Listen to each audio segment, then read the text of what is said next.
जो Egyptian president है उनको रिपब्लिक डे पे इंडिया के इनवाइट किया गया है। इसको आप किस तरह से देखते हैं? और इस्लामिक कंट्री के जो हमारे यहाँ बड़ा कहा जाता है ना कि हाँ, इस्लाम के ठेकेदार तो पाकिस्तान है, और आप लोग के इतने अच्छे टर्म्स चल रहे हैं कि आपने उनको रिपब्लिक डे पे बुलाया है। एक तो पहली बात तो खैर हम वो करेंगे, और बाद में आगे हम थोड़ा सा बात जो है वो आप क्या की कोई एक्ट्रेस है रीचा चड्ढा, उनके ऊपर बड़ा एक हंगामा है, वो हंगामा क्या है वो भी आपसे हम जानना चाहेंगे। जी सर। इंडिया के अंदर जो रिपब्लिक डे परेड है उसके हवाले से इस दफ़ा भारत की जो सरकार है वो इजिप्ट के प्रेसिडेंट अब्दुल फतह अल सीसी को जो है वो इनवाइट कर रही है। अच्छा, फतह अल सीसी जो है ऑब्वियसली जिसे कहते हैं ना, अरब स्प्रिंग के बाद जब मुस्लिम ब्रदरहुड की गवर्नमेंट आई और फिर वो, और जो अगर आप पिछले उससे पीछे चले जाए, अभी से 2 साल पहले तो कोविड की वजह से कोई नहीं आया था, लेकिन ब्राज़ील के सदर जो थे वो भी आए, बोल्सोनारो आए, साउथ अफ्रीका के प्रेसिडेंट आए, और बहुत सारे ममालिक के लोगों को जो है वो बुलाया गया। भारत ने इजिप्ट को खास तौर पर चीफ गेस्ट बनाकर बुलाया है 26 जनवरी के लिए। अब ये इतनी बड़ी डिप्लोमेसी भारत ने खेली है क्योंकि जो पाकिस्तान गाना गाता रहता है कि जी हमारी तो जियो स्ट्रेटेजिक लोकेशन है, हमें तो लोकेशन के राजा हैं, हम तो लोकेशन के बादशाह हैं, कुछ नहीं।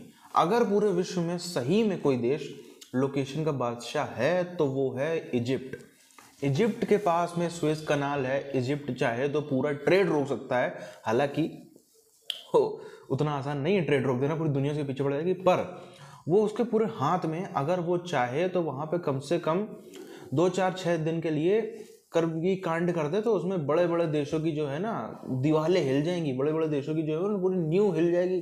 समझ में नहीं आएगा क्या, चाइना ने एक जहाज फंसा दिया था तिरछा करके तो पूरी दुनिया रुक गई थी, वो रोक दे तो फिर क्या ही होगा। देखिए आरजू जी, ये जो पहली बात जो यहाँ खुल के सामने आती वो ये आती कि इंडिया की फॉरेन पॉलिसी रिलीजियस बेस्ड ना थी, ना है, ना होगी। अब इजिप्ट एक मुस्लिम डोमिनेटेड कंट्री है। फतह अल सीसी साहब इज अ मुस्लिम, प्रैक्टिसिंग मुस्लिम। और ऐसा नहीं कि पहली बार किसी मुसलमान को बोला, बहुत पहले बहुत भी मुसलमान हेड्स ऑफ स्टेट आए हैं। तो कोई बहुत बड़ा ऐसा नहीं कि कुछ बहुत हजारों, कोई $100 बिलियन का ट्रेड है उसको बढ़ाना है, ये बढ़ाना है। बट हाँ, अफ्रीका में अपना स्टैंड बनाना, अफ्रीका में अपनी रीच बढ़ाना, अफ्रीकन कंटिनेंट में इन्फ्लुएंस करना और मिडिल ईस्ट में इन्फ्लुएंस करना। देखिए मिडिल ईस्ट में एक अलायंस है, ये अलायंस है टर्की का और पाकिस्तान का। तो कहीं ना कहीं दुश्मन के दोस्त के साथ दोस्ती करना भी एक स्ट्रेटजी होती है। मैं डायरेक्ट बोलूंगा यहाँ पे, I will not try to mince my words. एक स्ट्रेटजी है, और इससे हमें अफ्रीका में पार्टनर मिलता है कि मिडिल ईस्ट में हम अपने I2U2 से और बाकी अलायंसों के थे, we are fermenting our relations with UAE, we are fermenting our relations with Saudi Arabia. और इट्स नॉट, अगर इजिप्ट की भी फॉरेन पॉलिसी आप देखेंगे रिलीजन बेस्ड नहीं है, पाकिस्तान की तरह रिलीजन बेस्ड फॉरेन पॉलिसी नहीं चलाता।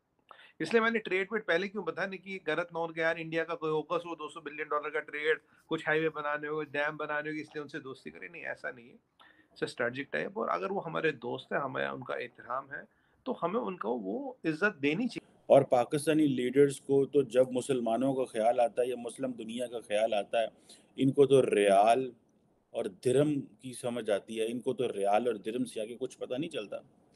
लेकिन मैं आपको बताता चलूँ कि इंडिया जो है वो अरब वर्ल्ड के साथ इतना करीब हो चुका है कि पाकिस्तान जो है वो ना तो वो समझता है कि पाकिस्तान एक इम्पोर्टेंट प्ले जो है वो प्लेयर है।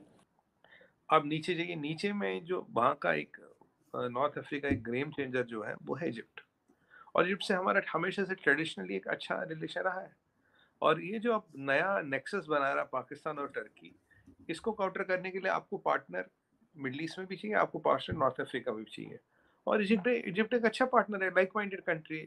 जो पाकिस्तान से जो घास है, घास, ठीक है जनाब, ये खाने वाले और ये इस तरह के, वो पाकिस्तान से दुबई भेजते हैं, और उन्होंने रहीम यार खान और इन इलाकों के अंदर बड़े बड़े फॉर्म बनाए हुए हैं। वहाँ तो कुछ इस तरह की चीज़ें नहीं हैं, लेकिन किस तरह वो पाकिस्तान तो उसका एडवांटेज नहीं ले पा रहा, पाकिस्तानी बिजनेसमैन तो एडवांटेज नहीं ले पा रहा। लेकिन भारत लेगा, अगर भारत को जगह लेनी है। और यही मैं आपको ले जाऊं, national strategy document of France का भी आया, उन्होंने बोला 2030 तक Bharat will be our centre point of our alliance. जो हमें stature United states of America ने दिया नेशनल स्ट्रेटजी डॉक्यूमेंट में, वही हमें फ्रांस भी दे रहा है। और फ्रांस एक लौता न्यूक्लियर पावर है यूरोपियन यूनियन में, और तो किसी का न्यूक्लियर वेपन है नहीं। जर्मनी का उस पुराने रखे हमारे कागज दिए हुए।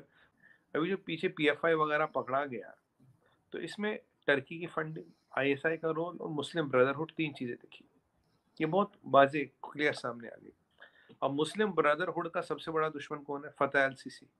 सबसे बड़ा क्रैकडाउन किसने किया मुस्लिम ब्रदरहुड पे? फतेह अल सीसी का। वो तो कहते हैं कि हमारा नंबर 1 दुश्मन है ये।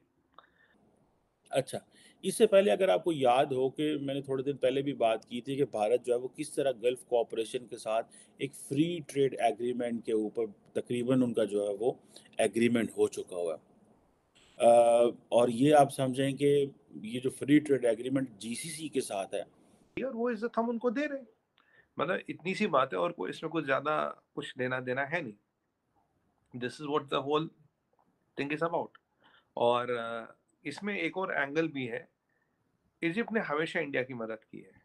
अब हमारा जो स्टैचर बढ़ रहा है, देखिए आजू जी, अभी हम 3.4 ट्रिलियन है बाई GDP, बाई PPP करीब 12-13 ट्रिलियन है। और इससे पहले राजनाथ सिंह साहब जो हैं वो भी आई थिंक उधर वहाँ पे थे, ठीक है। मुझे नहीं याद कि पाकिस्तान के कब फॉरेन मिनिस्टर और डिफेंस मिनिस्टर जाते हैं वहाँ पे, इजिप्ट में जाते हैं। मुझे रिसेंटली कुछ इजिप्शियन से मिलने का मौका मिला, सिर्फ कंप्लेंट्स थी उनकी, सिर्फ कंप्लेंट्स थी पाकिस्तान के बारे में। चाइना की इकोनॉमी के नंबर, अब तो IBY लीग यूनिवर्सिटी US में कह रही भाई ये नंबर फर्जी है, ये नंबर नकली है। अब ये चाइना में जितनी भी रेटिंग एजेंसी से सबने दुकान बंद कर ली। हमने बात की थी कि यार यहाँ के नंबरों का कुछ नहीं पता। जब ये चीजें हो रही है तो एक बट नेचुरल चीज उभर के जो आती है, चाइना के रिप्लेस होती है। चाइना की जगह कौन लेगा वर्ल्ड में? इजिप्शियन प्रेसिडेंट सीसी को, जिसकी वजह से बेसिकली अगर आप देखें तो वो वहाँ पे बैठा हुआ है, otherwise it would not have been possible, ठीक है जी। अब डॉक्टर जयशंकर जो हैं वो पर्सनली, ठीक है जी, एक personal message prime minister Modi का उनको दे के आए हैं और रिक्वेस्ट की है जनाब कि आप ज़रूर आएँ, ठीक है जी। इजराइल, ये 2-3 हमारे कंट्रोल और कंट्रीज। और GCC की बात करें तो ये करीब 6 कंट्रियां मिल जाती है। तो अगर हम 6 GCC को देखें और उसमें इजराइल डाल दें, तो लगभग मिडिल ईस्ट में आपकी पकड़ पूरी है। ईरान से हमने थोड़ा बहुत तेल लेना भी शुरू कर दिया, तो यहाँ इस तरफ ईरान हो गया और यहाँ इस तरफ आपके 6 GCC की कंट्रीज हो गई।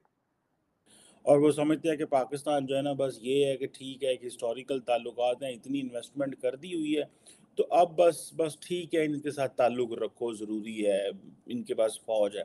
एक बड़ी जो चीज़ वो समझते हैं कि शायद इनका जो ये सिक्का फ़ौज वाला कभी हमारे काम आ जाएगा, क्योंकि छोटी स्टेट्स हैं, अरब स्टेट्स हैं, तो दे आर वल्नरेबल मिलिटरीली। देखिए इंडियंस किस तरह एडवांटेज ले रहे हैं। एक तरफ उन्होंने अरब वर्ल्ड के साथ ये लाइन खोली, दूसरा आप देखें ना फतेह अल सीसी को बुलाया।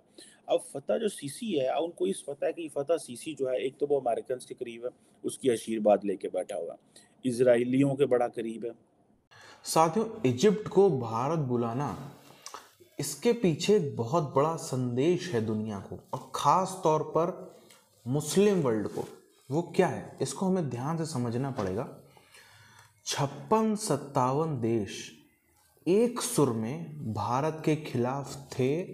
मात्र 8 साल पीछे भी नहीं जाते तो 6-7 साल पीछे, 5 साल पीछे तक भी थे, कोई शक की बात नहीं है इसमें। पर जिस तरह से 2-3 अलग अलग उसको ग्रुप्स में बांटा गया, अब पाकिस्तान को एक भी सहारा नहीं मिलता है। पहले तो कम से कम जो 56-57 देश थे, उसमें से 20-30 जो डोमिनेंट अरब कंट्रीज थे, Saudi, UAE, Kuwait, Qatar, Bahrain, इस टाइप के जो डोमिनेंट बादशाह टाइप देश थे, पहले उनको अलग किया। उन पे भारत ने बहुत तेज़ी से फोकस किया कि सबसे पहले इनको अपने पाले में लाओ। उसी का नतीजा है, उनको इतना ज़्यादा दिखा दिया, उनको इतना ज़्यादा बांध दिया। आज भारत UAE साथ में जो है वो आप देखो, इतना 100 बिलियन के आसपास जो है वो ट्रेड कर रहे हैं इतने कम समय में। रुपी दिरहम में ट्रेड की बात हो रही है, UPI यहाँ से वहाँ जा रहा है। उसके आप देखो सऊदी अरेबिया में मंदिर बन रहा है। ये सब क्यों हो रहा है? ये इसलिए हो रहा है क्योंकि एक बहुत अच्छी तरीके से जो अमीर देश हैं, जो अमीर होता है वो हमेशा डरता है कि कहीं उसके धन चली ना जाए। जब उसका धन चला जाएगा तब क्या होगा, इसलिए वो नए तरीके कमाई के खोजता रहता है। यही कारण है, बहुत प्यार से पहले तो सारे डोमिनेंट मजबूत जो देश थे, इस्लामिक कंट्रीज, उन सबको अपने कब्जे में किया। अब ये जो सेकंड लेवल के नॉन डोमिनेंट इस्लामिक कंट्रीज है, अब इनके ऊपर विशेष काम चल रहा है और काफ़ी हद तक ये काम सफल भी हो रहा है। आप देखो OIC की बैठक होती है, जब तालिबान आज़ाद हुए थे तब OIC की बैठक हो रही इस्लामाबाद में, और सेंट्रल एशिया के 5 देश जिसमें से 3 अफगानिस्तान के पड़ोसी हैं वो यहाँ भारत में बैठक कर रहे हैं, उन्होंने उसको बाइकआउट कर दिया। यही धीरे धीरे इधर बांग्लादेश को इतना पैसा दे दिया, इधर कर्जा भी दे देते हैं, अलग अलग मदद भी कर देते हैं, ये अलग अलग तरीके हैं। इसी के चलते जो अब पाकिस्तान कितना भी गाना गा ले हाय हाय मजहब, हाय हाय मजहब, कोई नहीं सुनता। इस बार नुपुर शर्मा वाले मामले में बहुत उसने कोशिश करी, 2-4 दिन के लिए कुछ अराजक तत्व तो अलग अलग देशों में नजर आया, पर किसी की भी सरकार ने भारत के खिलाफ बोलने की कोशिश नहीं की। चंद दिनों के बाद वो अराजक तत्व जो थे, फ्रिंज एलिमेंट, वो भी गायब हो गए, वो भी पता नहीं चल रहा कहाँ गए। सारे देश, इस्लामिक देश, सब लाइन में लगे हुए, पाकिस्तान अकेला पड़ा है। पाकिस्तान को जो है उसका रिलीजन, उसका इस्लाम ही था जो पावर देता था, भारत को थोड़ा सा कमजोर पड़ जाता था भारत उस मामले में। पर अब वो 56-57 काट दिया, अब चाहे रिलीजन हो चाहे कुछ भी हो, कि कोई फर्क नहीं पड़ता, सब इस समय भारत के साथ है।